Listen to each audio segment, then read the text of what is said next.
श्री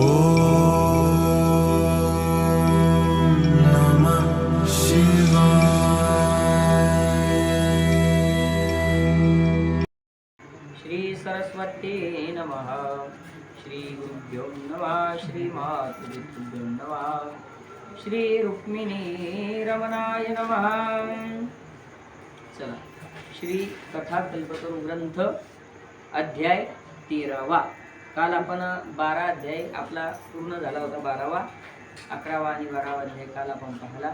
आजचा 13वा अध्याय आपला प्रारंभ झालेला आहे.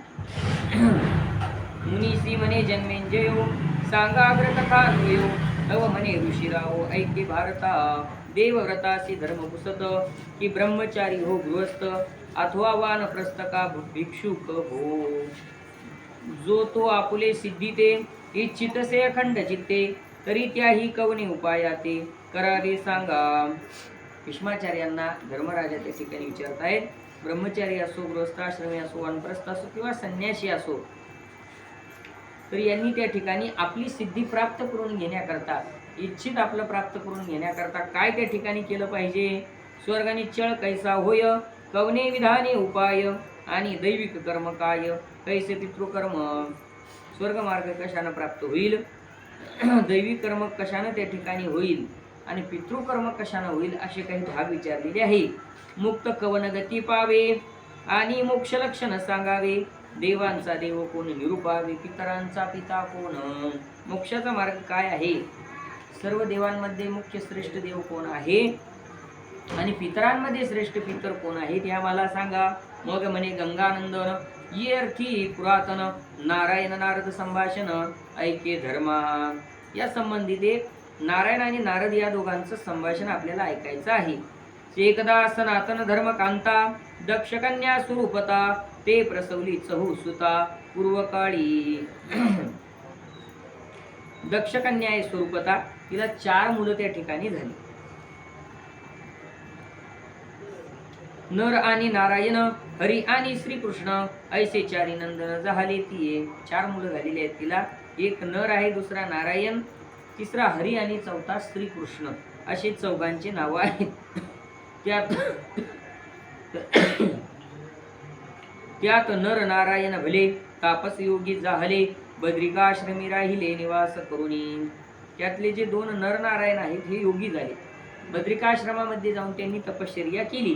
तव कोणे एके दिनी नारद आले ते स्थानी तव अन्यक वेळे तद्भुवनी देव पितर देखिले.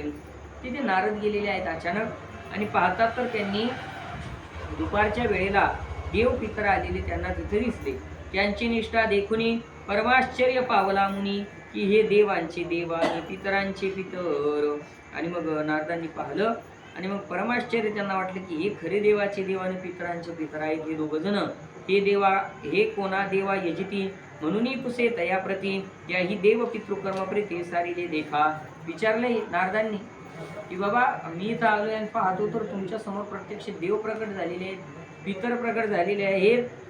कोणत्या देवाची भक्ती तुम्ही करत आहात. त्यांनी पाहिलं तर ते देव आणि पितृकर्म नेमकंच सारलं होतं त्या दोघांनी, नर आणि नारायण यांनी बद्रिकाश्रमामधली कथा.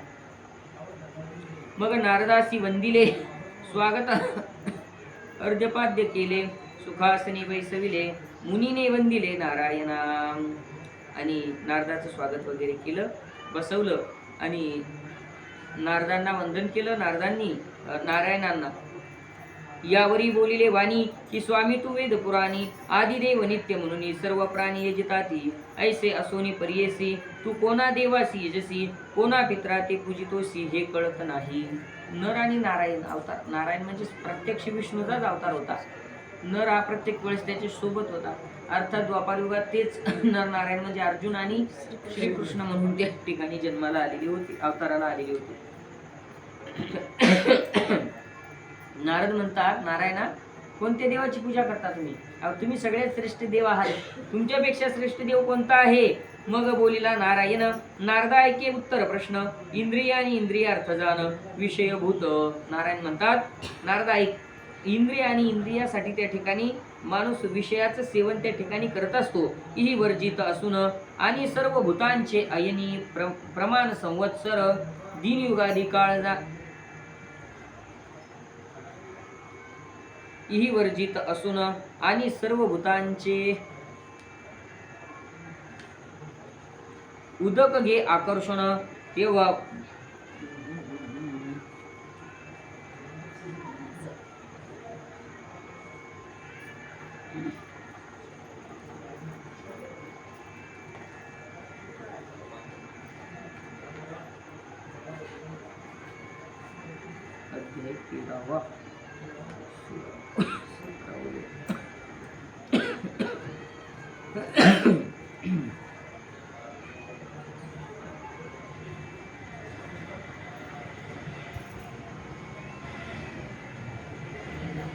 युगादी काळ जाणणे रात्री निद्रे कारणे भूताला की संपूर्ण प्रवर्तने होणे मासे येथे समग्र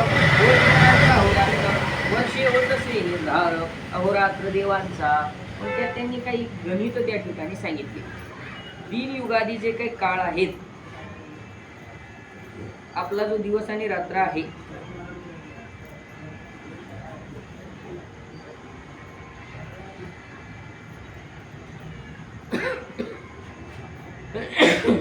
आपला 1 मास ज्यावेळेस आपला 1 मास पूर्ण होतो, 1 महिना, तर पितरांची 1 रात्र, 1 दिवस आणि रात्र होतो, अहोरात्र.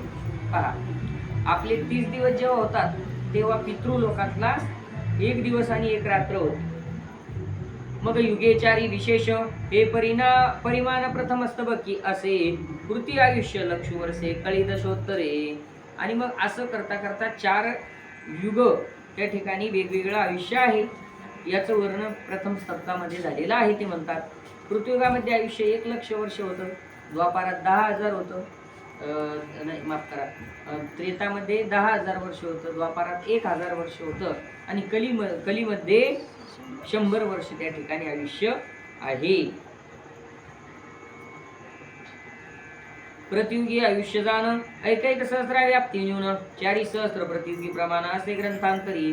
कलियुगी शतवर्षे आयुष्य वेदोक्त असे चतुश्चरण विशेषे धर्मनांदे कृतयुगी.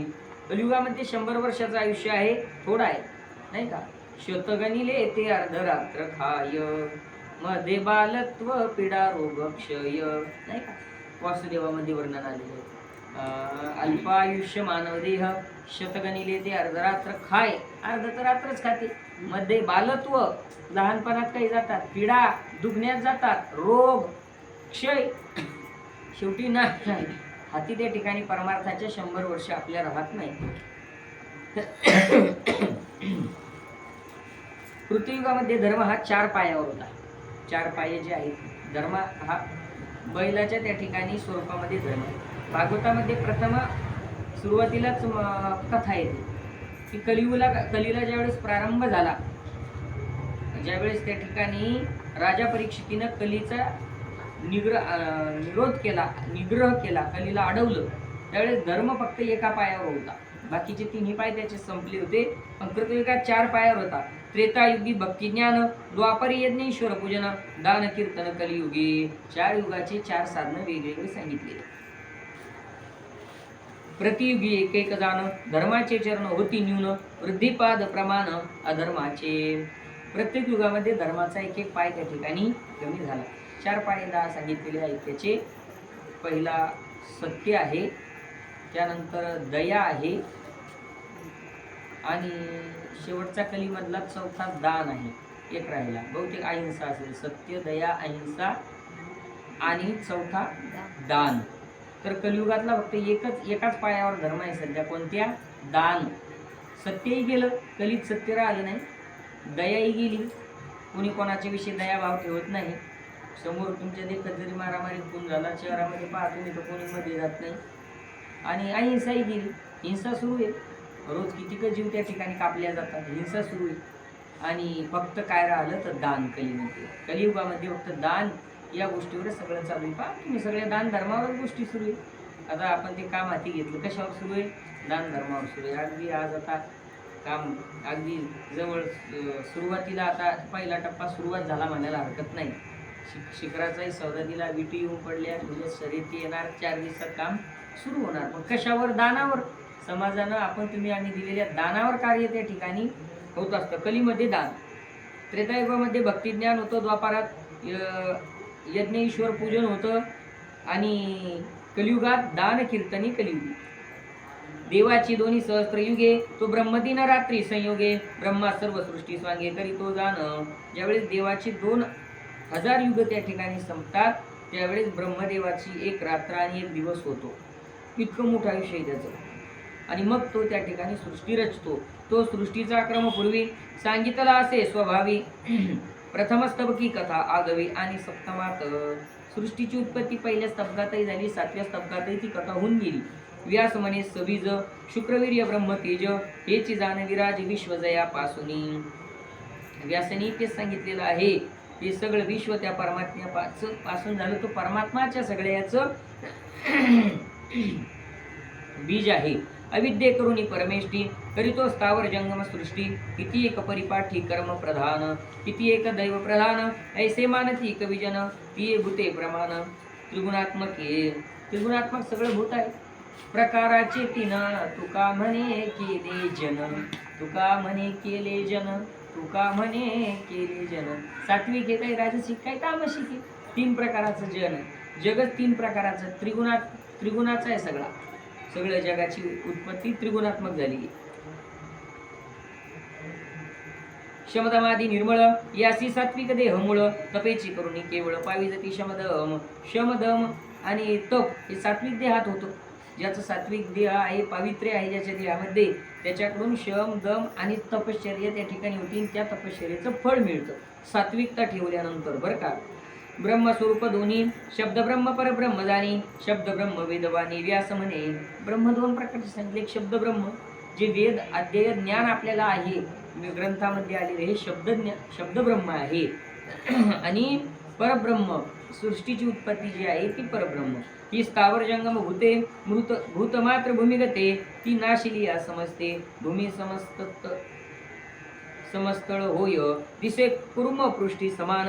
भूमीचा तो गंध गुण तो उदक आकर्षण तेव्हा भूमी नासे. उदकाचा गुण रस त्याचा तेज करी आकर्ष तेव्हा होई उदक नाश. यानंतरे रूप हा तेजाचा गुण तो करी वायू आकर्षण.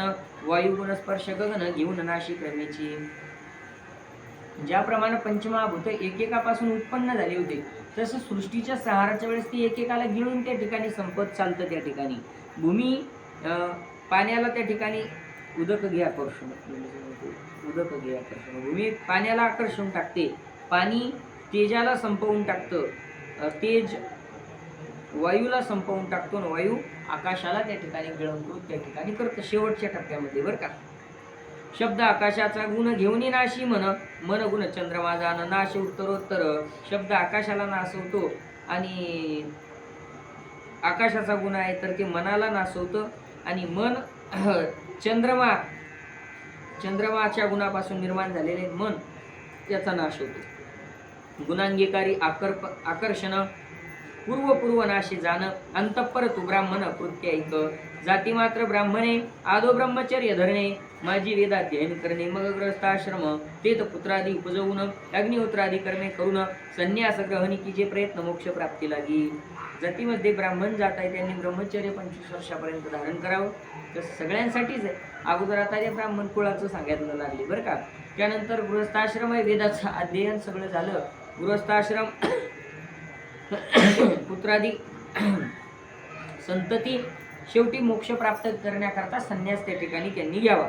ज्ञान आदरोनी जीवी क्षमा शांती धरावी बरवी. वस्तू त्यागी जे आगवी ते ज्ञान मोक्षी कारण. सगळ्या वस्तूचा त्याग करणं त्यानंतर मोक्षाची प्राप्ती होती आणि त्याग हा ज्ञानाशिवाय होत नाही.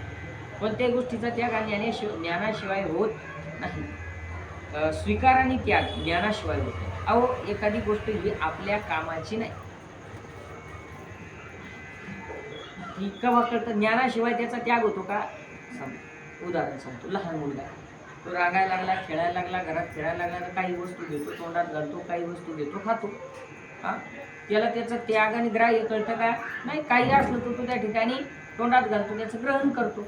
पण जाणता त्याची आई वडील त्या घरातली मंडळी असती तर ती त्याला हळूहळू ज्ञान देते. बाळा ती शी ती घाण आहे ते खाऊ नये ते घेऊ नये. आणि मग असं त्याला सांगता एकदम नाही सांगून महिन्यात 2 महिन्यात 4 महिन्यात 6 महिन्यात त्याला कळते ही वस्तू त्याज्य आहे ही वस्तू ग्राह्य आहे ही खायची आहे ही टाकायची आहे. पण कधी झालं हे ज्ञान मिळाल्यानंतर. म्हणून ज्ञानानं काय घ्यायचं काय टाकायचं हे कळत असतं. म्हणून शेवटच्या टप्प्यामध्ये आपल्याला टाकायचं आहे सगळं काम, क्रोध, लोभ, मद, मत्सर, दंभ, अहंकार ते ज्ञानाशिवाय टाकता येत नाही. की बाबा आतापर्यंत हे आपलं नाश करत आला, विषय सेवन करता करता आपण तृप्त झालो नाही, आता याचा त्याग करावा, याच्याकरता ज्ञान लागतं. ज्ञान आदरोनी जीवी, क्षमा शांती धरावी बरवी, वस्तू त्यागी जे आगवी, ते ज्ञान मोक्षी कारण, यावरी शुक पुसता होय, म्हणे ज्ञान आणि विज्ञान काय. तव व्यास म्हणे पाहे स्वभावे करोनी. शुक आणि व्यासांचा संवाद इथं आलेला आहे. शुक कोण? जे भागवताचे प्रवक्ते आणि व्यास भागवताचे लेखक. भागवतांनी व्यासांनी भागवत लिहिलं आणि व्यासांनी सांगितलं. वडील पण आहे ना. हा, ते त्यांचे वडील सुद्धा आहेत, गुरु सुद्धा आहेत, असं त्यांचं ते कथा भागवतात तुम्ही ऐकलेली असेल.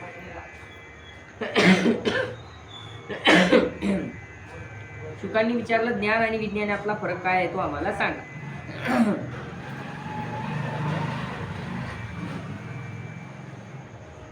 पाहे आपणा समान, ते मुक्ती हेतुक ज्ञान, स्वभाव गुणची कारण असे सर्वत्र. प्रज्ञे अर्थ योजना कीजे, प्रज्ञेने श्रेय पाविजे, प्रज्ञे करून सकळ राजे राज्य करती. मग सांगतात व्यासारे बाबा, मुक्ती हेतू करता त्या ठिकाणी प्रज्ञा फार महत्वाची. प्रज्ञा म्हणजे हा बुद्धीचा एक भाग आहे. मला त्या दिवशी विषय झाला की स्वस्वरूपाविषयी ज्ञान स्थिर ठेवण्याची जी शक्ती आहे तिला त्या ठिकाणी प्रज्ञा असं त्या ठिकाणी म्हणतात. आणि प्रज्ञेमुळेच त्या ठिकाणी मोक्ष प्राप्त होतो. भूतांचा पारावार सत्य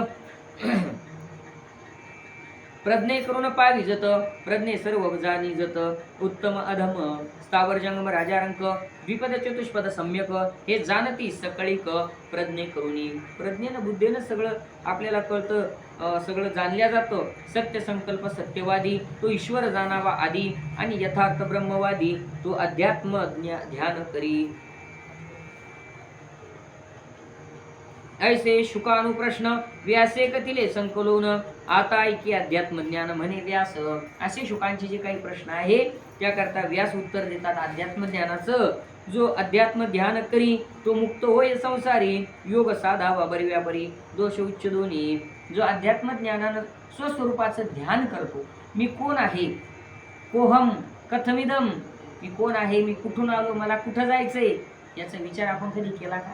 केला पाहिजे. ज्ञानेश्वर महाराज म्हणतात, मी कोण याचा करावा विचार, मी कोण याचा करावा विचार, म्हणे ज्ञानेश्वर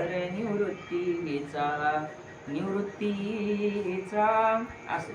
मी कोण याचा करावा विचार. कधीतरी आपण विचार केला का? मी कोण आहे विचार करतो आपण, विचार करून उत्तर देतो. पण अविवेकानं मला विचार कोण, मी राजू महाराज. तुम्हाला विचारलं तुम्ही तुमचा परिचय देता नाही का? हा परिचय आपला योग्य नाही, कारण हा परिचय सत्य थोडी.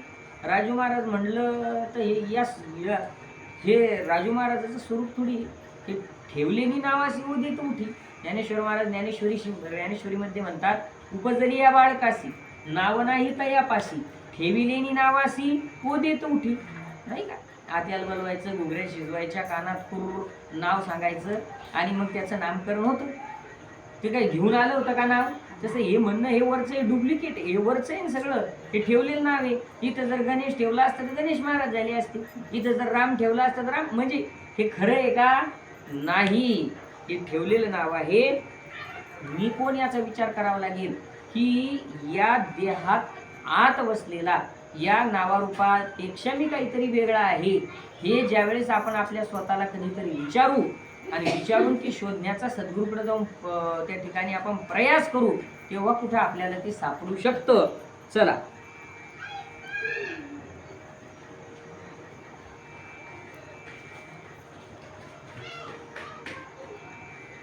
काम क्रोध लोभ जान भय स्वप्नवत टाकून शमदमयुक्त होऊन ध्यान करावे.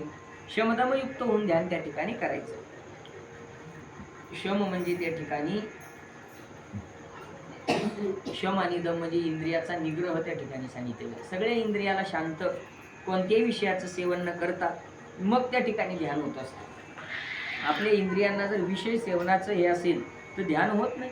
तुम्ही ध्यान लावून बसले आणि विशेष सेवनाची इच्छा झाली, म्हणजे भूक लागली, तहान लागली, तर ध्यान लागतं का त्या गोष्टीत? नाही लागत. चला, मोक्ष होय ध्याने करून तव बोलिला शुकमुनी कर्मे गती कवनी ते सांग बापा. मोक्ष कशानं होतो? तर ध्यानानं. मृत्यू समयी सुद्धा एकाक्षरी ओंकाराचं, सद्गुरूने दिलेल्या बीज मंत्राचं त्या जीवानं जर ध्यान केलं तर त्याला त्या ठिकाणी मोक्ष प्राप्त होत असतो.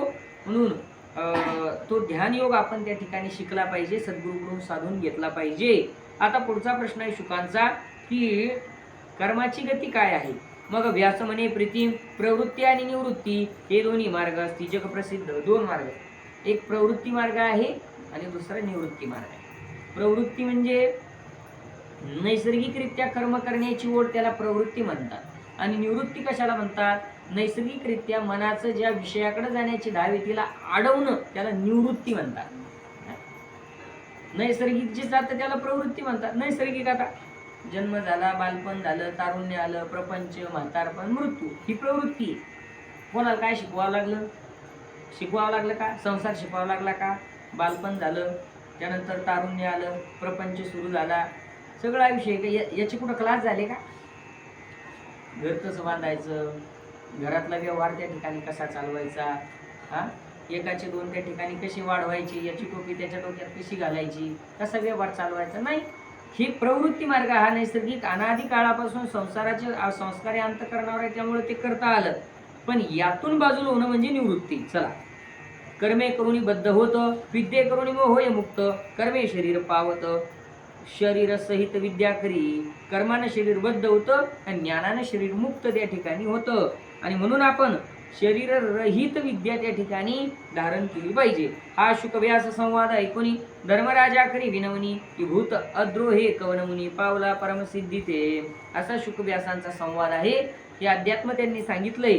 धर्मराजा म्हणतात की भूत अद्रोहे, शुकमुनी त्या ठिकाणी भूताच्या अद्रोहाला म्हणजे भूत मात्राचा समदृष्टीनं कसा काय त्या भावनेपर्यंत पोहोचला, म्हणजे सगळी सृष्टी त्याला परब्रह्म स्वरूप त्या ठिकाणी कशी दिसू लागली.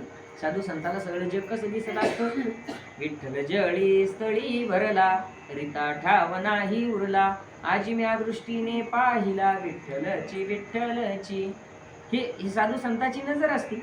नाथांना गाढवामध्ये त्या ठिकाणी भगवान परमात्मा त्या ठिकाणी दिसलेला आहे. म्हणजे ही नजर कशानं प्राप्त झाली? शुकदेवाची तशी नजर होती बरं का. तर ती विचारत आहेत आता.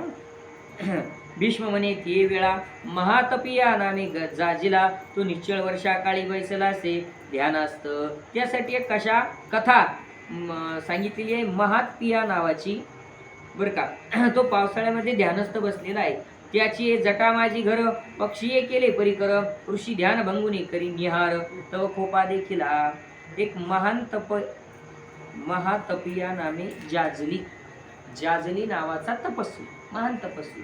पावसाळ्यामध्ये तो तप करायला बसला आणि त्याच्या जटेमध्ये पक्षानं घरटं केलं. आता तो स्थिर बसला ना, आणि त्याला त्या पक्षांना ते सोयीस्कर वाटलं, त्याने तिथं ते घरटं केलं. ध्यान भंग झालं, ध्यान पूर्ण झालं. पाहतो तर घरटं केलेलं आहे, खोपा दिसला. मग ते पक्षी दुःख पावती, म्हणून निश्चळ राहील पुढती, परिमानिता राहिला चित्ते मजून थोर कोण असेल. आता जर उठलो तर त्या ठिकाणी पक्ष्यांचा त्यांना दुःख होईल, घरटं मोडल्या जाईल त्यांचं. तसाच बसला. पण अंतःकरणामध्ये त्या ठिकाणी काय मान्यता प्राप्त झाली की मी किती मोठा आहे, मी किती श्रेष्ठ आहे, मी तप ध्यान धारणाही केली आणि या प्राण्यांना त्या ठिकाणी पक्ष्यांना काय होऊ नये म्हणून मी तसाच बसलो. तव झाली आकाशवाणी आगा मोठा तुझही उनी, असे एक काशीस्थानी तुळा धारणामे. आकाशातून वाणी झाली, अरे तुझ्यापेक्षा मोठा आहे, तू अहंकार धारण करू नको. काशीमध्ये एक उद्यम करणारा तुळाधार, तुळा म्हणजे तराजू, तुळा धारण केली व्यापारी, तुझ्यापेक्षा एक व्यापारी त्या ठिकाणी श्रेष्ठ आहे. त्या तपस्वीला आकाशवाणी सांगू लागली बरं का. काशीमध्ये तो धर्मशील अत्यंत ऐकोनी येरू झाला विस्मित. मग गेला वाराणसीचं त्वरित तुळाधारी जवळी पाहायला गेला की मग आपल्यापेक्षा श्रेष्ठ कोण आहे ते आपल्याला पाहायचं तुळाधारे तो देखिला स्वागत पुसणी पूजिला मग तयासी बोलता झाला तवा आगमन कारण हा गेला त्या व्यापाऱ्याकडे काशीच्या हा माझ्यापेक्षा श्रेष्ठ कसा विचारलं त्यानं आदर आतिथ्य केलं म्हणून पूर्ववृत्तांत कथिला तेने जाजली विस्मित झाला म्हणे हा तुझं प्रसाद लागला कौनापासून जाजली तपस्याने विचारलं हे तुझं वृत्तांत काय कुणी कशाचा प्रसाद तुला प्राप्त झालेला आहे हे तुवा विद्यातत्व कैसे जाणिले अपूर्व मज सांगता झाला सर्व तुला धारतो त्यांची तुला धारण केलेली बरं का असंच असेल उद्यम करणारा मनुष्य तर ही विद्या तू कोणाकडून त्या ठिकाणी मिळवली ते मला तू सांग म्हणे भूतद्रोह रहित सर्वांचे हितीरत नाही परकर्मी निंदित असेव्यपणे हे कशामुळे प्राप्त झालं त्यानं सगळ्यात महत्व सांगितलं प्राणी सर्व प्राणी मात्रांच्या ठिकाणी समदृष्टी द्वेषरहित भावनेनं राहणं अहो हेच खरा परमार्थ हाच आहे कोण्याही जीवाचा न घडो मत्सर तुकाराम महाराजांनी केवढं मोठं तत्व सांगितलेलं कोण्याही जीवाचा न घडो मत्सर वर्म सर्वेश्वर पूजनाची ही सगळ्यात मोठी पूजा आहे की कुणी कोणाचा द्वेष आणि मत्सर न करणे एवढं जर केलं गेलं ना कोणताच देव त्याला घंटा घंटा सोडायचं काम नाही पाण्यात बुडवायचं काम नाही दिवे नारत्या लावायचं काम नाही फक्त त्याच्याकडून काय झाला नाही पाहिजे मत्सर द्वेष दुसऱ्याचा झाला नाही पाहिजे आपल्याकडून होतो म्हणून आपल्याला पूजा अर्चना करावंच लागणार आहे आपल्याकडून दोष घडतात म्हणून ते घालवू नये पण हे जो दोष रहित त्या ठिकाणी जीवन जपतो त्याला कोणती पूजा करायचं काम नाही कोणतीच पूजा करायचं काम नाही पूजा ध्यान जप त्याशी नाही कोणाशी काय त्याच्या अगोदर एकनाथ महाराजांच्या हरिपाठातलं बरं जाऊ वैकुंठ कैलाशी त्याच्या पुढचं चरणी भाव तुझा कोठे हा जाऊ दे चला गोपाल कृष्ण भगवान की काय मुख्य साधन कोणाचा द्वेष न करणे सर्वांना समदृष्टीनं त्या ठिकाणी वागवणे वेगळा व्यवहार न करणे म्हणजे भगवंत प्रसन्न होतो त्यांनी सांगितलं जैसे साक्षी आकाश तैसा मी सर्व लोकास कोणाची निंदा द्वेष करीत नाही आकाश गगन कसं आहे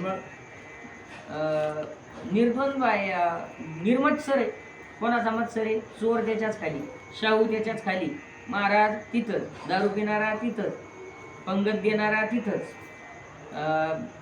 चोऱ्या करणारा त्या आकाशाखालीची त्यानं असा भेदभाव केला का की चला या गावात त्या ठिकाणी सत्ता होत नाही का या गावात जास्त त्या ठिकाणी म्हणजे कमी माळकरी म्हणून या गावात पाणी कमी पाडायचा असं कधी झालं का आकाशाकडून नाही समान आहे समान त्याच्यासाठी त्याच्याकडे द्वेष नाही तसं कोणाची निंदा द्वेष मी करत नव्हतो असं तो काशीचा व्यापारी सांगतो माझे कोणा भय नाही तथा भय मज नाही मजही लोष्टाश्मकांचन पाही मज समान असे मला कोणाचं भय नाही आणि माझं कोणालाही भय नाही मला कोणाची भीती नाही माझ्यापासून कोणाला भीती नाही हे माझं सगळ्यात मोठं तत्व आहे आणि मातीचं ढेकूळ आणि सोनं हे माझ्यासाठी सारखं आहे लोष्टाश्मकांचन म्हणजे मातीचं ढेकूळ पाषाण आणि सोनं त्या ठिकाणी माझ्यासाठी काय आहे सारखं आहे अशी वृत्ती ज्याची त्या ठिकाणी तयार झाली ही वृत्ती साधूचीच आहे बरं का सर्वसामान्य व्यक्तीची वृत्ती अशी तयार होत नाही असं नाही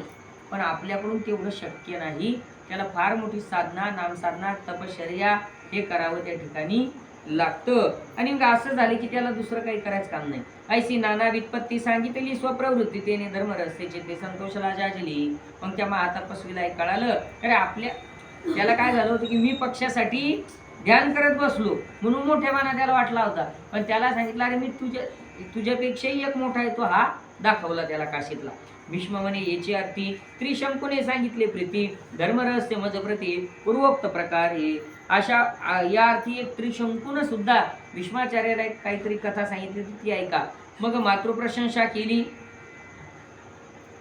म्हणे धन्य गंगा माऊली जी याच्याने सद्बुद्धी लादली गुरुद्वारे मज लागी मग गंगापुत्र म्हणतात माझ्या गंगा मातेमुळे मला ज्ञान भेटलं कारण माहिती आहे तुम्हाला इतिहास माहिती आहे देवव्रत भीष्माचार्य, आणि जन्म झाला आणि लगेच त्या ठिकाणी घेऊन गेल्या कुठं, स्वर्गाला. आणि मग तिथं सगळं भीष्माचार्याचं शिक्षण स्वर्गात झालेलं होतं. भीष्माचार्य नव्हते, देवव्रतच खरं त्यांचं नाव. आणि मग नंतर त्या ठिकाणी सगळे शिक्षण घेऊन आलेले होते. म्हणून त्या माऊलीची ते म्हणतात की तिचे उपकार आहे माझ्यावर, तिनं मला तिकडे नेलं आणि तिच्यामुळे ज्ञानाचं गुरु बुद्धी मला प्राप्त झाली. चला हे ऐकून युधिष्ठिर भीष्माप्रती कुसे विचार की सर्व आश्रमात श्रेष्ठ तर आश्रम कोणता. हे ऐकून युधिष्ठिर महाराज म्हणू लागले भीष्माचार्यांना की महाराज सर्व आश्रमात श्रेष्ठ आश्रम कोणता. कोणता आश्रम श्रेष्ठ आहे सगळ्या आश्रमात. वृद्धाश्रम, एक नवीन आश्रम नाही गेले आता. कोणता. बर पाहू आता ते काय सांगतात.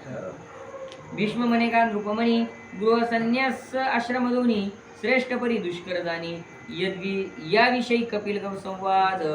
गृहस्थ आणि संन्यास हे दोन आश्रम श्रेष्ठ आहे. संन्यास म्हणजे कोणता, चौथा टप्पा आहे संन्यास म्हणजे. पहिला ब्रह्मचारी 25 ते 50, गृहस्थ म्हणजे संसार 50 ते 75, त्याच्यातून हळूहळू निघायचं त्याला म्हणतात वानप्रस्थ. राहायचं त्यातच पण त्याला चिटकायचं नाही. आणि संन्यस्त म्हणजे त्याग, संन्यासी तो त्याग षटकर्मी सगळ्याचा त्याग त्या ठिकाणी करायचा त्याला संन्यस्त म्हणतात. ब्रह्मचारीमध्ये ज्ञान मिळवायचं. गृहस्थाश्रमात आपल्या जाती कुळानुसार आपल्या आई वडिलांनुसार किंवा आपल्या ज्ञानानुसार जे कर्तव्य म्हणजे कोणी शेती कोणी व्यापार व्यवसाय आणि हे सांभाळून प्रपंच चालवायचा, पत्नी मुलं बाळ हा आणि धन मिळवायचं गृहस्थ आश्रमात. आणि वानप्रस्थ असा आहे की राहायचं प्रपंचात पण प्रपंचाचा लवलेश ठेवायचा नाही, त्याग करत चालायचा हळूहळू. ज्ञानोबारांनी याच्याकरता इतकं गोड उदाहरण दिलं. ज्ञानोबारायांची ज्ञानेश्वरी म्हणजे फार सुंदर, इतकं समर्पक उदाहरण दिलं. ज्ञानोबाराय म्हणतात केळवली नवरी संन्यासिका ती ये परी. केळवली नवरी. आता केळवली नवरी म्हणजे काय, ज्ञानोबाराची भाषा आहे. 56 भाषेचा केला असे गौरव. 56 भाषा आलेल्या आहेत त्यामध्ये, त्यामुळे आपल्याला एकदम अर्थ लागत नाही. केळवली नवरी म्हणजे जिची नुकतीच सोयरीक झाली. ज्या मुलीची कन्येची नुकतीच सोयरीक झाली, ती सोयरीक झालेली मुलगी मायबापाच्या घरी राहती देहानं, पण मनानं कुठं असती. किती समर्पक उदाहरण आहे. बरं राहती कुठं, मायबापाकडं. दिसती कुठं, मायबापाकडं. सगळे व्यवहार चालतात कुठं, मायबापाकडं. चित्त सगळं कुठं असतं तिचं, पतीकडं. कसा असेल, सासू कशी असेल, सासरा कसा असेल, ननंद आहे का, ती खऊट आहे का, अशा. नाही आहे का, आहे असं नाही, आहे का असा तिला पडलेला प्रश्न आहे. म्हणजे ती राहती कुठं, माहेरात बापाकडे राहती. विचार कोणाचा करती, पतीचा करती. तसा वानप्रस्थी असावा. 50 नंतर आपण कसं असायचं, पोरात राहायचं, जेवायचं द्यायच्यात, खायचं द्यायच्यात. परंतु या केळवल्या नवरीप्रमाणे लोकायला दिसलं पाहिजे की प्रपंचात आहे, पण अंतकरण हळूहळू त्यातून काढता आलं, त्याला म्हणायचं वानप्रस्थ. आणि मग शेवटचा संन्यास. तर गृहस्थ आणि संन्यास या दोन गोष्टी श्रेष्ठ आहेत. काय अडचण नाही, त्रास असेल नाही तर मग उद्यापासून पुढची आणायची, काही अडचण नाही. गोपाल कृष्ण भगवान की जय. तर 2 आश्रम श्रेष्ठ आहे, पण दुष्कर पण आहे, श्रेष्ठ आहे आणि अवघड आहे. मग त्यासाठी कपिल आणि गौ या दोघांचा संवाद इथं आलेला आहे. पूर्वी नभू कराये जाणं विश्वकर्म्याचे गायीचे मारण, यज्ञ माझी केले ते देखून कपिल मुनी कंटाळला. गायीचा आणि कपिलाचा संवाद आहे. नभूकरायानं त्या ठिकाणी विश्वकर्म्याच्या गायी त्या ठिकाणी मारल्या होत्या. कपिल मुनींनी ते पाहिलं, त्यांना कंटाळा आला. म्हणून तो वेदोक्त कर्म न मानीची उत्तम, ते देखील न्यून परम शुमरश्मीये. मग गौ शरीर तये वेळा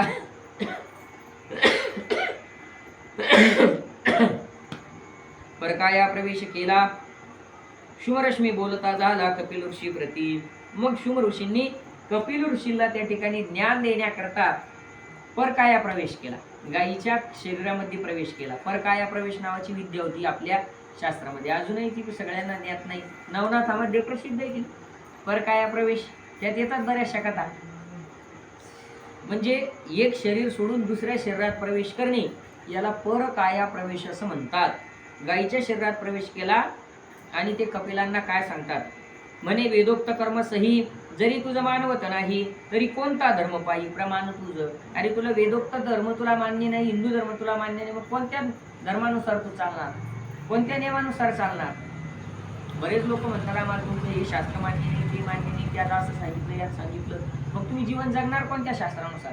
कोणतं ना कोणतं कुठंतरी तुम्हाला आधार घ्यावाच लागतो, कोणतं तरी शास्त्र मानावं लागतो. कोणी भागवताचा आधार घेईल, कोणी रामायणाचा घेईल, कोणी या मंदिरात राहील, कोणी त्या मंदिरात राहील, कोणी त्या मंदिरात राहील, कोणी तिकडं राहील. पण कोणाचा ना कोणाचा आधार घेऊनच त्याचं जीवन चालतं. पण कपिलानं सगळं सोडलं म्हणून ती गौ विचारायला लागली की तू नेमका मग जीवन कशाच्या, काय कोणतं प्रमाण आहे तुझ्या मागं, कोणता धर्म आहे सांग.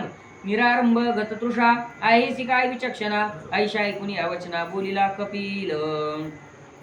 काहीच आरंभ त्या ठिकाणी नाही, तुला काही इच्छा नाही, आणि म्हणून हे ज्ञानी पुरुषा सांग मला. म्हणे मी नाही वेदा निंदित. कपिल म्हणाला मी काही वेदाची निंदा करत नाही, सर्व आश्रमाची कर्मे समस्त करून या एकच अर्थ साधत असे. परी कर्मे हिंसा प्रधान आघवी, करावी आणि न करावी ऐसे आता बळाबळ जीवी, विचार कैसा करावा. तो म्हणू लागला सगळ्या कर्मामध्ये हिंसा आहे, म्हणजे हिंसा होण्यासारखा आहे, हिंसा प्रधान आहे, म्हणून मला कर्मच करायची इच्छा राहिलेली नाही. हे ऐकून कपिलोक्त शुमरश्मी बोलत औषधी पशुवृक्ष सत्य आज्यपयदधी. मग शुम ऋषी त्याला काय म्हणतात ऐका.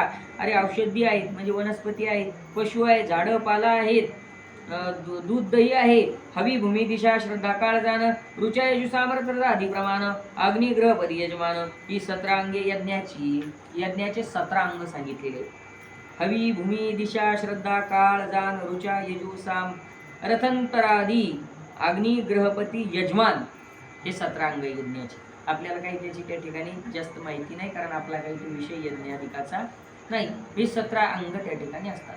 समजा कीर्तन आहे, आता आपल्याला कीर्तन हे साधन माहिती. कीर्तनाचं अंग काय, कीर्तनकार, साथीला टाळकरी, वाद्यासाठी मृदंगाचार्य, गायनासाठी गायनाचार्य, चोपदार, विनेकरी, हे काय कीर्तनाचं अंग आहे. तसं यज्ञाचं ते अंग आहे, त्याच्यासाठी ते तेवढा पसारा लागतो. आज्यपयद दिशेन काळीजोदाच्या केश शृंग चरण यंगे संपादून गवयाग कीजे. आणि म्हणून बाबा तू गाईपासून काय काय मिळतं, दूध मिळतं. गाई यज्ञासाठी काय लागतं, शुद्ध गाईचं दूध लागतं, दही लागतं, शेण लागतं, गाईची त्वचाही लागते, गाईचे केशही लागतात, गाईचे शृंग लागतात, आणि गाईचे चरण सुद्धा लागतात. एवढ्या गोष्टी गाईच्या त्या ठिकाणी लागतात. आणि म्हणून तू हा बंद पाडलेला गौ यज्ञ त्या ठिकाणी पूर्ण कर किंवा कर. तस्मात याग करावा स्वये कीजे अथवा विधीपूर्वक करवावा पारकिया करवी. तूही कर, इतरांकडून सुद्धा तू गौ यज्ञ त्या ठिकाणी करून घे, तरी स्वर्गलोकी फळ होय इहलोकी कीर्ती जय. हे ऐकून समयेती बोलिला कपिल. तुझी कीर्ती वाढेल, तुला फळ प्राप्त होईल. तेव्हा कपिल काय म्हणतात त्या ऋषींना, जे गायीच्या रूपात आलेले, परकाया प्रवेश केलेले, ज्याही सर्व कर्म संन्याशिले ब्रह्मभूतत्व पावले त्यासी वर्तत ग्रस्थ्यार्थ केतुले प्रयोजन पहा. अहो ज्यांनी सर्व संग त्याग केला, संन्यास घेतला, मग त्याला काय गृहस्थाश्रमाचं कर्म करायचं काम आहे, असं कपिलाचं म्हणणं आहे. मला यज्ञ करायचं काही काम नाही म्हणतात. आता मी संन्यास्त झालो, संन्यास घेतला,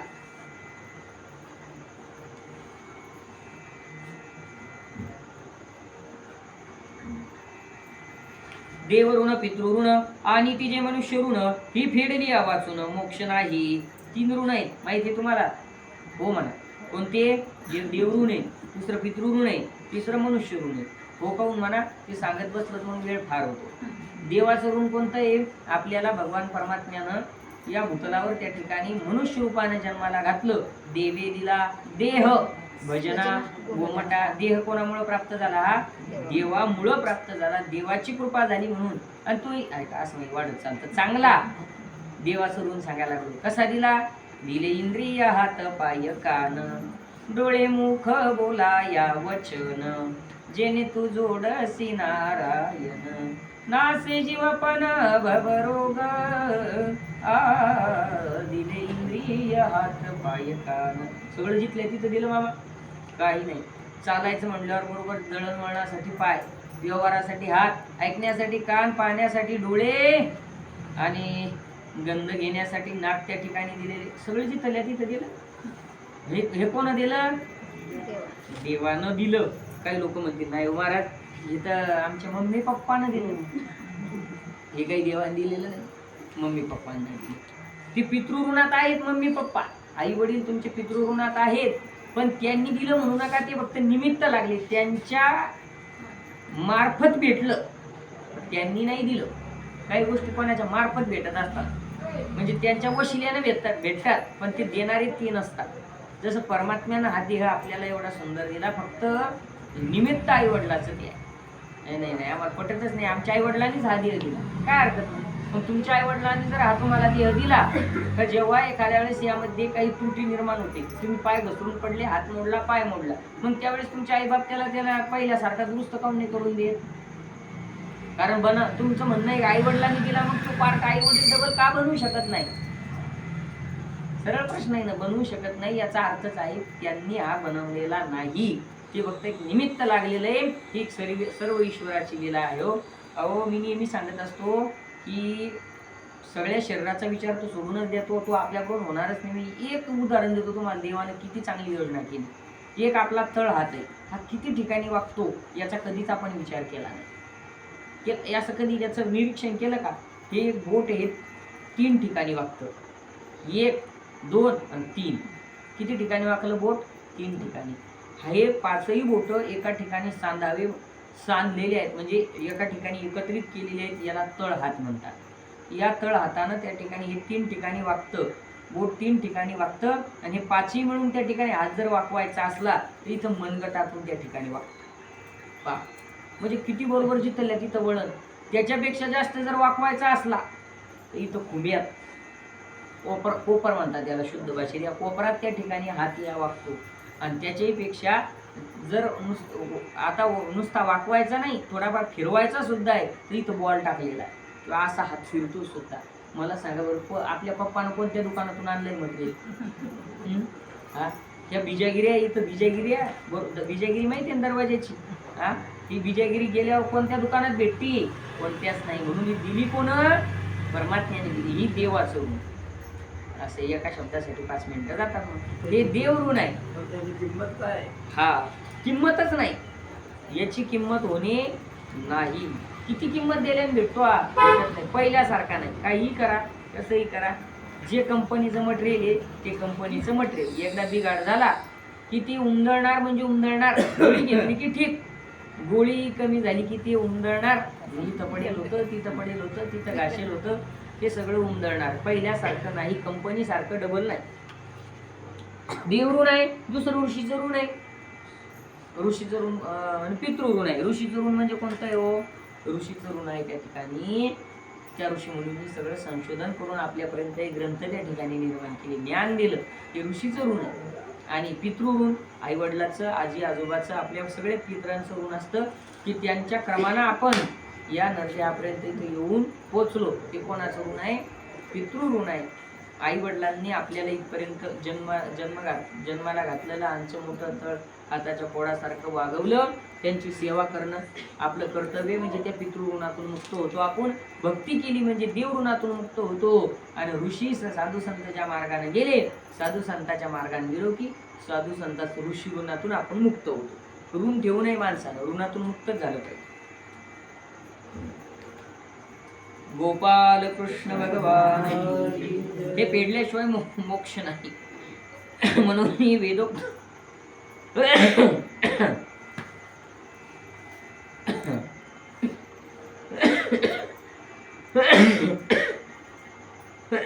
रामकृष्ण. उद्या पोकळा घरी जायचं मग यायचं. तसंच आता उद्या नाही खोकला राहिला तर मग गळ्यापासून घरी वेदोक्त कर्म कीजे तव कपिले तया बोलीजे, जे दर्श पूर्ण मास म्हणीजे, तेची अग्निहोत्र चातुर्मासी याग यज्ञ उत्तमानी सनातन, सर्व कर्मे संन्याशी याची जाण, चारीद्वारे गुप्त व्हावी. कपिलाला मग सगळं ज्ञान सांगितलं. चातुर्मासामध्ये ब्राह्मणानं कोणते यज्ञ आले त्या ठिकाणी करावे ते सगळं सांगितलं. मिथ्यावाद निंदा न करणे, पराचे दुर्गुण न बोलणे, ये रीती सदा असणे, हे गुप्त वाग्द्वार गुप्त ठेवायचे. म्हणजे वाणीला कुलूप लावायचं साध्या भाषेत. वाग्द्वार हे द्वारच आहे ना, याच्यातून चांगलं वाईट सुरूच राहतं ना.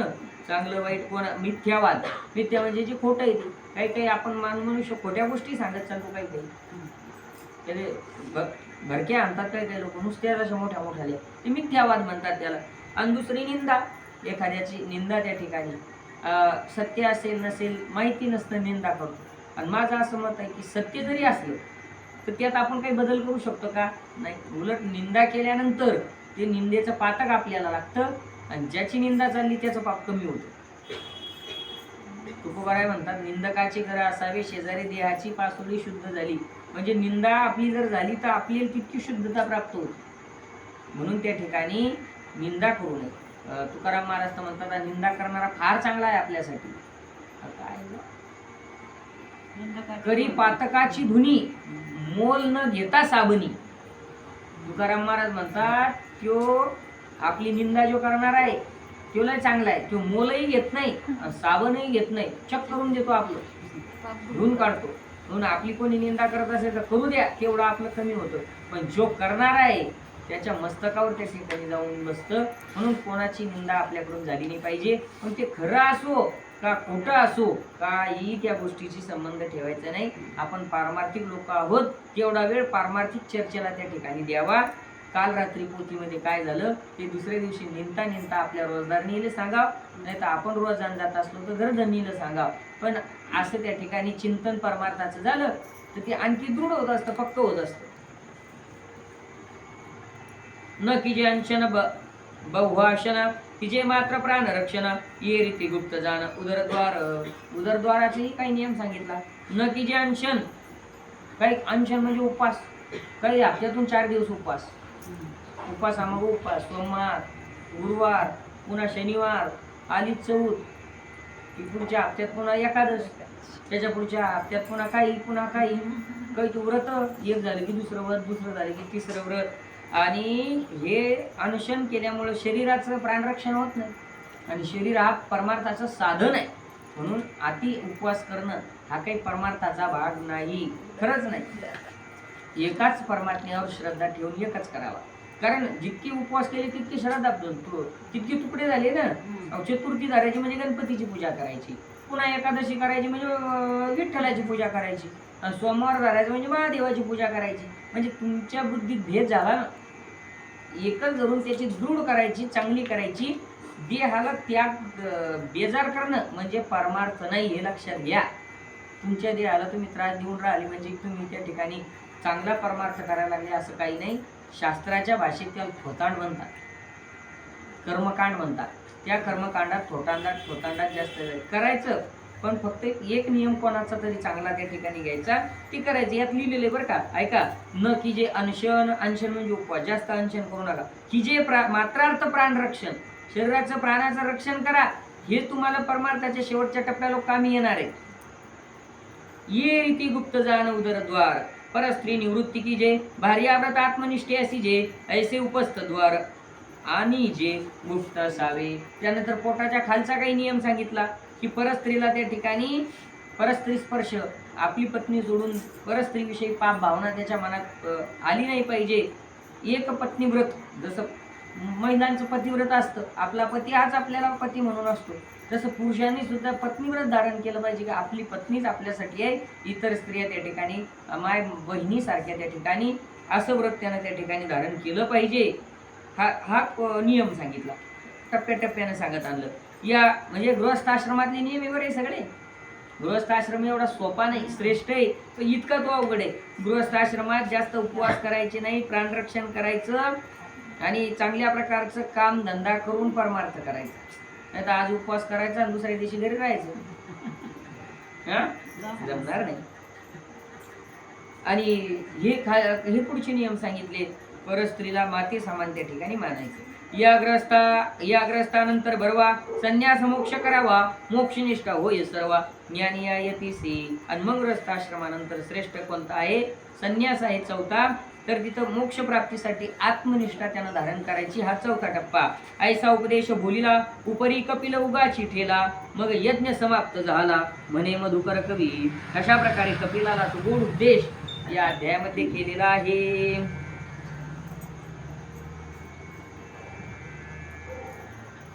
इति श्री कथा कल्पतरू त्रयोदशस्तवक मनोहरो गोकपिलाख्यान प्रकारो त्रयोदशोध्यायी कथेला श्री सदाशिवार्पणमस्तु.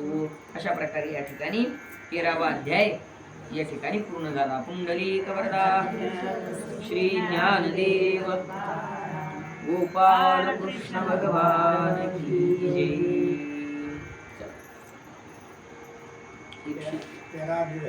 13 झाले. अध्याय आता 14वा. काही ओव्या होतात अजून 15 मिनिटांमध्ये, तेवढ्या ओव्या आपण घेऊ. अध्याय 14वा. श्री गणेशाय नमः. कपिल गीता ऐकून भीष्मासी पुसे कुंतीनंद कवने परी काहीसेन प्राणी होतो पापात्मा. भीष्माचार्याला विचारले धर्माने की मनुष्य पापात्मा का होतो, पाप करण्याची इच्छा का होती. पाप चांगलं आहे वाईट आहे त्याला कळतं, कोणाला कळत नाही. कळतं आपण दुसऱ्याची चोरी करू नये, त्याची निंदा करू नये, त्याचा द्वेष करू नये, कळतं. तरी तो का करतो फार महत्वाचा प्रश्न आहे. तो का होत असेल याचं उत्तर आपण पाहू. आणि धर्म कैसा करीतो, निर्वेदा कैसा पावतो, मोक्ष कोणे रीती लाभतो ते माझं सांगा. भीष्म म्हणे कुंतीसुता रूपरसादी विषय पंचकथा याची ठाई वर्तता कामद्वेष होता ती. युधिष्ठिरा शब्दस्पर्श रूप रस आणि हे गंध हे जे 5 विषय आहेत हे भोगण्याकरता मनुष्य त्या ठिकाणी हे भोगत असताना त्याच्या अंतःकरणात काम द्वेष निर्माण होतो. काम आणि द्वेष या 2 गोष्टी निर्माण होतात. उदाहरणार्थ इच्छा पूर्ण झाली की काम उत्पन्न झालं, पुन्हा पाहिजे पुन्हा पाहिजे का. आणि नाही मिळालं की द्वेष राग. एखादी गोष्ट आपल्याला मिळाली की पुन्हा मिळावी वाटणं, झाला काम उत्पन्न. आणि नाही मिळाली की द्वेष उत्पन्न म्हणजे क्रोध उत्पन्न झाला. आणि मग काम क्रोधामुळं पाप होतं. मग दुष्टकर्मे आरंभी हवे तिने धर्मबुद्धी नो हे लोभ द्वेष क्रोधादी पापे धरी पापियाची संगती. आणि मग ती पूर्ण करण्याकरता दुष्टकर्माचा आरंभ होतो. एखादी गोष्ट त्याला मिळाली नाही मग ती मिळवायची, ती मिळत नाही ती मिळवायची म्हणल्यावर तो काय करतो, पाप करतो. कारण नियमानं ती मिळत नाही. नियमानुसार त्याचा पगार त्या ठिकाणी 20,000 रुपये, पण त्याची इच्छा अशी झाली की मला त्या ठिकाणी चांगल्या सिटीमध्येच त्या ठिकाणी प्लॉट घ्यायचा, तिथं बंगला बांधायचा. ही काय झाली, इच्छा निर्माण झाली. पगार आहे 20,000. मग आता ती इच्छा पूर्ण करण्याकरता त्यानं काय केलं, 20,000वर तर घर कुटुंब पोरायचे शिक्षण एवढंच चाललं.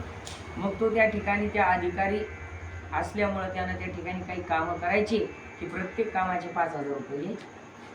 असं दिवसातून एकदा दोनदा, हप्त्यातून एकदा दोनदा त्याने घेतले की एका हप्त्यात 5-10 हजार रुपये त्याची त्या ठिकाणी एक्स्ट्रा त्या ठिकाणी वाढू लागली. म्हणजे महिन्यामध्ये त्याने 20,000 रुपये एक्स्ट्रा वाढवले. ते वाढवले ते कसे वाढवले बरं, चांगल्या मार्गानं का वाईट मार्गानं. वाईट मार्गानं. 20 पगार आहे पण 20 मध्ये त्याची ती इच्छा पूर्ण होत नाही म्हणून 20 कमवायचे. मग त्यानं काय केलं, पाप केलं. मग पाप व्हायचं कारण काय झालं, इच्छा वाढली. इच्छा वाढली म्हणून पाप वाढलं. आलं का तुमच्या लक्षात उदाहरण आहे. त्यात समाधानी असला पाप होत नाही, ते पाहिजे तसंच पाहिजे असंच पाहिजे, मग पाप वाढायला सुरुवात त्या ठिकाणी होती. कारण तिथं मिळवण्याकरता त्याला काही ना काही उलाढाल करावी लागते. आणि ती उलाढाल सन्मार्गानं होत नाही, वाईट मार्गानं होते. आणि मग त्या वाईट मार्गात अगोदर काही लोक असतात, मग त्यांची संगती त्याला प्राप्त होते. मग ती होती कुसंगती. कारण प्रत्येक मार्गात लोक अगोदर आहेच. वाईट मार्गात चांगल्या मार्गापेक्षा वाईट मार्गात लोक जास्त आहेतच नाही. इथला गर्दा कमी आहे, बस स्टँडवरचा गर्दा जास्त आहे, वाईट संगतीत लोक जास्त आहे. तेने पापात्मा होय जाणी म्हणून विषयाधिकाचे स्थानी पाप दोषा ते देखुनी की जे त्याग. म्हणून विषय सेवन करताना त्याचा दोष गुण माणसाला पाहून त्याचं सेवन करायचं की हा विषय योग्य आहे की अयोग्य आहे. आणि योग्य जरी असला तर तो किती सेवन करायचा त्याची मर्यादा जर त्यानं ठेवली मग पाप होत नाही. आणि त्याग करायचा काही गोष्टींचा. साधूची संगती धरुनी स्वधर्मात अभ्यासुनी तेने धर्मात्मा सृष्टाचरणी होतो जाण शुभ कल्याण रूप होई विषय वासना त्यागी सही मग धर्म फळाच्या ठाई निर्वेद पावे ते ज्ञान चक्षुच्या द्वारे करुणी सर्व संग त्यागी होनी शांती सुखा ते पावनी प्राणीवरते. मग ज्ञानानं त्या ठिकाणी सर्व संग करता येतो. ज्ञान चक्षुनं पाहावं लागेल तुम्हाला. ज्ञानानं पाहावं लागेल की मी ज्या विषयाचं सेवन करून राहिलो हे विषय स्थिर आहेत का, तर नाही. या विषयानं आतापर्यंत मी तृप्त झालो का, नाही. तरी सुद्धा माझं मन भरलं नाही. विषयानं कुठं तृप्तता झाली का आतापर्यंत. विषय सेविता कोण तृप्त झाला इंधने निमाला अग्नी कैसा. इंधन विषय सेवन करून कोण तृप्त झालं नाही. कोणी तृप्त त्या ठिकाणी झालेलं नाही. मग हे ज्ञानानं त्या ठिकाणी आपल्याला मनाला सांगावं लागेल की बाबा आतापर्यंत तू इतक्या वेळेस विषयाचं सेवन केलं तरी सुद्धा पोट भरलं नाही, भूक लागलेलीच आहे. याचं त्याग तू त्या ठिकाणी हळूहळू कर असं ज्ञानानं त्याला सांगावं लागेल. तेव्हा शांती सुखाची मोक्षाची प्राप्ती होईल जीवाला. आता मोक्ष प्राप्ती उपावो सांगत असे भीष्मदेव क्षमे करून क्रोधोद्भव उच्छेदावा. चला मोक्षाचा मार्ग मिळवायचा तर पहिला आता काम संपवलं, इच्छा संपवली आपण. इच्छा कशानं संपली, विषयाचं ज्ञानानं. की बघ विषय हे त्या ठिकाणी आपल्याला संपवणारे आहे. शब्दानं स्पर्शानं रूपानं रसानं आणि गंधानं एकेका विषयाने एक एक प्राणी त्या ठिकाणी संपलेला आहे. त्याची उदाहरणं मागे मी तुम्हाला सांगितली. आणि मनुष्याजवळ पाचीच्या पाची शब्द आहे, त्वचेचा स्पर्श आहे, रस आहे, गंध आहे, रूप आहे, पाच याच्याजवळ. मग तुझा नाश होईल म्हणून ज्ञानानं त्याला सांगायचं की तुझा नाश होऊ देऊ नको, योग्य मार्गाने जा. आता क्रोधाचा त्याग करायचा तर तो कशानं होईल, तर त्याचं साधन सांगितलं क्षमा. एखाद्याकडून आपल्याविषयी चुकी घडली आपल्याला त्याचा काय येतो, नवली मॅडम, आपल्याला काय येतो, राग येतो. मग तो राग जर घालवायचा असेल तर साधन काय आहे, क्षमा. त्याला माफ करून दिलं, राग गेला. क्रोध घालवण्याचं साधन आहे क्षमा. क्षमा करण्याकरता लय मोठं उदार अंतःकरण लागतं. नाही तर मग आपण बदला घ्यायसाठी तर तयार आहे कधी. तो असा वागला का मग मी तसा. यानं क्रोध आणखी वाढत चालतो, शांती वाढत नाही, क्रोध वाढत. क्रोध शांत करण्यासाठी क्षमा. संकल्प वर्जने करोनी कामोच्छेद कीजे ज्ञानी स्वत्व संसेवनी करोनी निद्रा उच्छेद कीजे. झोपेचा त्याग करायचा कसा, स्वस्वरूपाचं ध्यान करण्यामध्ये त्या ठिकाणी लीन होऊन निद्रेचा त्याग त्या ठिकाणी होईल तेवढा करायचा. अप्रमादे भय छेदावे धैर्य द्वेष काम नाशावे इच्छा लोभ मोह जिंकावे संतोषे करुणी. इच्छा लोभ मोह हे संतोषाने जिंकायचे. संतोष म्हणजे समाधान. बस आहे तेवढं बरं आहे. परमात्म्याने जे दिलं हे माझ्यापर्यंत आता जे आहे योग्य आहे. संतोषाने त्या ठिकाणी त्याला जिंकायचं. अप्रमादे भय छेदावे धैर्य द्वेष काम नाशावे इच्छा लोभ मोह जिंकावे संतोष करुणी. तत्वदर्शने जिंकावे विषय दये कीजे अधर्मजय संगवर्जने अर्थजय होय अनित्यत्वे स्नेह जिंकावा. अनित्यत्वानं स्नेह जिंकायचा. स्नेह म्हणजे प्रेम, माया. आपण एखाद्यावर प्रेम करतो, माया करतो, तर ती आपल्याला काय करते, त्रास देते. एखाद्यावर प्रेम केलं आपण, एखाद्या गोष्टीत जीव घातला आणि त्याचा आपला वियोग झाला. मग तुम्ही आता पती धरा किंवा पत्नीनं पती म्हणा किंवा मुलगा म्हणा, कोणी नातू म्हणा, आपण ज्याच्यावर त्या ठिकाणी जीव घातला आणि त्याचा आपला वियोग झाला तर आपल्याला काय होतो, दुःख होतं, त्रास होतो. मग त्याचा त्याग कशानं होतो, तर त्या ठिकाणी ते म्हणतात अनित्यत्वे स्नेह जिंकावा. अनित्यत्व, त्याचं अनित्यत्व जाणायचं. अनित्यत्व म्हणजे काय, की आपण ज्याच्यावर प्रेम करतो हे सत्य आहे तर ते सत्य नसतं. ते काही काळापुरतं, मागेही बोललो मी, ते काही काळापुरतं त्याच्याशी संबंध आलेला असतो आणि काही काळानंतर तो संबंध तुटत असतो. ते अनित्य आहे, नित्य नाही, म्हणजे शाश्वत नाही, ते नाशिवंत आहे. हे कळलं की मग मनुष्य त्याच्या मोहामध्ये गुंतत नाही.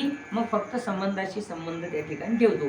योग आणि असा परमार्थिक व्यक्तीनं हे असं केलंच पाहिजे. त्याचा स्नेह फक्त एक परमात्म्यावर असला पाहिजे. व्यवहार फक्त व्यवहारापुरता त्यानं केला पाहिजे. पण त्याचं जर मन एखाद्या गोष्टीमध्ये जर गुंतलेलं असेल मग समजायचं त्याचा परमार्थ बरोबर चाललेला आहे आणि मन त्यानं दुसऱ्यालाच कोणाला तरी दिलेलं आहे, मग तो परमार्थ नाही. योगे होय क्षुधाजय संतोषे तरी तृष्णाजय आत्मज्ञाने करुणी पाहे समाधी सुख पाविजे. कशानं काय मिळवायचं, योगानं क्षुधाजय. योग साधना करणारे लोक आहे ना ते भुकेला जिंकत असतात. म्हणजे जे आपण ऐकतो बा या ऋषीनं 1000 वर्ष तपश्चर्या केली, आपल्या मनात कधीतरी येतं की या चहाचं ध्यान येत नसतं का बुवा? हा, आपण तर उठल्या चहा पितो मग दात घासतो तेव्हा आपल्याला सगळं सुचतं. हा, आणि ऋषी देख आता उलट झालं. आता असंच सुरू आहे. हा हा, बेड टी काय म्हणतात त्याले? शहरातले जे काही सुशिक्षित लोक आहे ना त्याला बेड टी म्हणतात. म्हणजे त्याची बायको जर झोपतून उठवती की पिक्चरात काय असं तुम्ही चहा घेऊन येते, म्हणजे उठल्या चहा पितात मग ब्रश करतो. बेड टी म्हणजे बेडवर चहा, त्याला बेड टी म्हणतात. नवीन पद्धती नाही का? कशामध्ये कुठं गेलो आपण या विषयात तर तितकं शुद्धाजय भूक कशाने त्या ठिकाणी जे होती, योगी लोक योग करून भूक आणि तहानेला जिंकत असतात, जिंकता येतं. ती योग साधना करून ती शक्ती मिळते. बाळूबाबांनी 24 वर्ष उपवास केला. आपल्याला शक्य आहे का? नाही. आपण एकादशीची कसर द्वादशीला काढतो म्हणजे काढतोच, निघलीच पाहिजे तितकी भर आपण भरून काढतो नाही का? पंगत म्हणल्यावर भर निघणारच ना, ती निघतीच ती.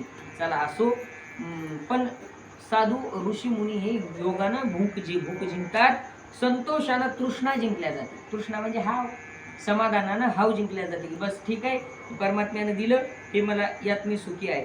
आणि आत्मज्ञानानं समाधी सुख प्राप्त होतं. शांती आत्मनियमक जाणं, काम क्रोध लोभ स्वप्न या योग दोषात टाकून ध्यानात ध्यान की जे काम क्रोध लोभ हे स्वप्नवत आहे असं जाणून ज्ञानदानात ध्यान त्यानं त्या ठिकाणी केलं पाहिजे. ध्यान सत्य अर्जवक्षम आहार शुद्धी इंद्रिय संयम हे योग साधन प्राप्ती उत्तम शिवनी पाप नाशावे. आहार शुद्धी, इंद्रियाचा नियम, योग साधन करून त्या ठिकाणी पापाचा नाश सुद्धा त्या ठिकाणी आपण करून घेतला पाहिजे. येणे विज्ञान सिद्धी होय, प्राणी मोक्ष मार्ग पावे हा श्रेष्ठ धर्म आहे. अन्य मार्ग कुमार्ग हा मोक्षाचा श्रेष्ठ त्या ठिकाणी मार्ग आहे. इतर मार्गाने जर जाल तर तो इतर दुसरा मार्ग त्या ठिकाणी कुमार्ग आहे, तो सन्मार्ग त्या ठिकाणी नाही. ऐसे योगाचारानुवर्णन ऐकोनी धर्म करी प्रश्न की विश्व कैसे होते उत्पन्न, प्रलय कोठे राहते. अशा प्रकारे योग आणि आचाराचं वर्णन ऐकून धर्मराजाने त्या ठिकाणी प्रश्न केलेला आहे की विश्वाची उत्पत्ती आणि प्रलय कुठं राहतात. तर ते त्या प्रश्नाचं उत्तर आता मध्येच विषय त्या ठिकाणी अर्धवट योग्य राहणार नाही. हा ना, नाही पूर्ण होणार नाही. इथं प्रश्नावर थांबावं लागेल, म्हणजे उद्या आपल्याला इथून पुढची कथा घेता येईल. कारण आपण जर हे सुरू केलं तर मग मधात थांबता येणार नाही. आता या प्रश्नावर आपण योग्य त्या ठिकाणी थांबू. आज आपली कथाही लवकर सुरू झाली होती. 8:35 कथा सुरू झाली होती.